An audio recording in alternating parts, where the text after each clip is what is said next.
On the 14th of May 2020, the Ministry of Agriculture and Farmers' Welfare published a draft order called Banning of Insecticides Order 2020.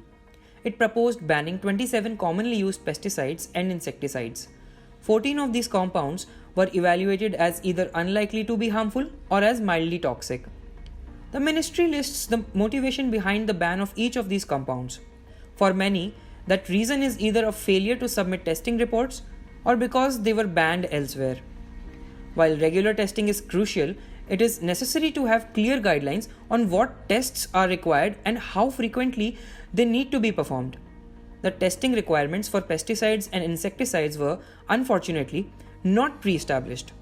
Pesticide associations argue that the registration committee added new testing requirements without warning and also decided not to extend the deadline for submitting those studies. In the case of diurion, a herbicide included in the ban, the government says manufacturers did not submit data. The only other country where it is banned is Mozambique. It is currently in use in the European Union, Australia, and the USA.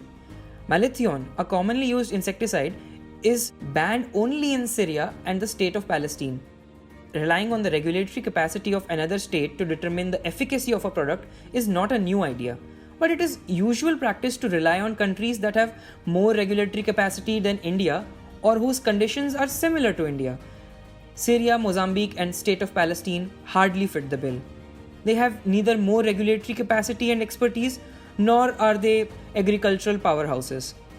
This ban hurts not only domestic pesticide manufacturers but also farmers.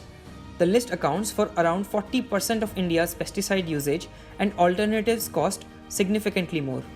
Instead of ad hoc regulatory decisions about what molecules to allow or prohibit, India should move to regularized 10-year scientific reviews. This would give clarity to farmers and manufacturers. It would also enable governments to take more in-depth and considered decisions. A ban is a powerful regulatory device and should only be used under extreme circumstances. India lacks the state capacity to enforce and prosecute violations of this ban. India has only 135 police per 1 lakh compared to a global mean of 318. Diverting state resources towards enforcing a ban is not a good use of limited state capacity.